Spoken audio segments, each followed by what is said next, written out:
Hey guys, today we're covering the parable of the weed among good plants, looked at through Matthew 13, 24 through 30 and 36 through 43. Jesus told them another parable. The kingdom of heaven is like a man who sowed good seed in his field. But while everyone was sleeping, his enemy came and sowed weeds among the wheat and went away. When the wheat sprouted and formed heads, then the weeds also appeared.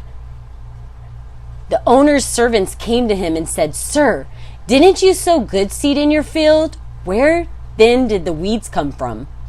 "An enemy did this," he replied. The servants asked him, "Do you want us to go and pull them up?" "No," he answered, "because while you are pulling the weeds, you may uproot the wheat with them. Let both grow together until the harvest. At that time, I will tell the harvesters, first collect the weeds and tie them in bundles to be burned. Then gather the wheat and bring it into my barn." Then he left the crowd and went into the house. His disciples came to him and said, "Explain to us the parable of the weeds in the field." He answered, "The one who sowed the good seed is the Son of Man. The field is the world, and the good seed stands for the people of the kingdom. The weeds are the people of the evil one. And the enemy who sows them is the devil. The harvest is the end of the age, and the harvesters are angels. As the weeds are pulled up and burned in the fire, so it will be at the end of age. The Son of Man will send out his angels, and they will weed out his kingdom, everything that causes sin and all who do evil. They will throw them into the blazing furnace, where there will be weeping and gnashing of teeth. Then the righteous will shine like the sun in the kingdom of their Father. Whoever has ears, let them hear." I'm a really happy and positive person. However, when I get down and I have moments of depression, it can be very overwhelming to the point where suicidal thoughts come into mind. And I don't mean like I'm going to actually take my life. And I think that's why it's hard to talk to physicians about certain things, because they may only look at it from a clinical standpoint and not a spiritual standpoint. And a lot of these things that we deal with are spiritual battles. The enemy is literally at our front door trying to prey on us and take advantage of the times where we are down upon ourselves, when we are struggling.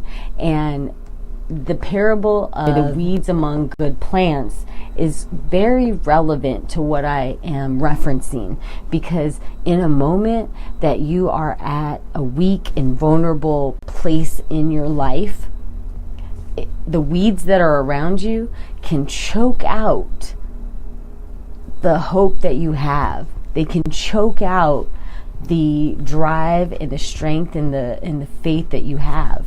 And if you're not grounded in the right soil, what will become of you? Because I know what would become of me. I would have been done. I would have gave up on this world a long time ago. There's so many things and so many ways that this world beats you down. And you have to stay strong, and you have to plant your seed in soil that will be fruitful, that will grow, that will not allow the weeds to choke out the lessons you've learned. And this is so important, because there are struggles whether you read the Word of God or not. There are struggles whether you practice the Word of God or not. And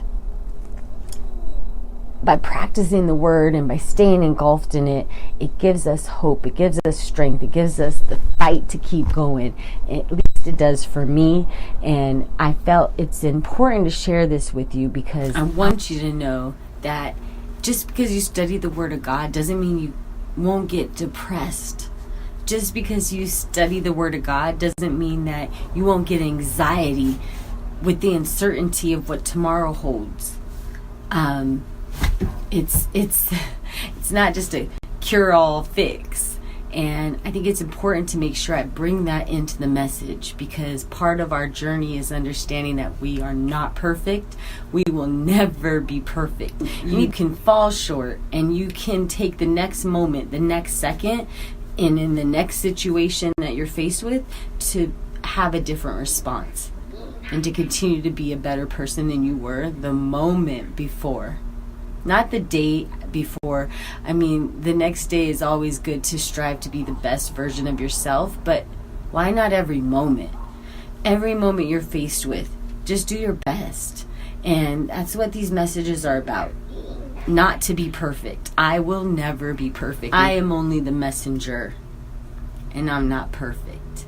So if you judge me, you'll find many faults.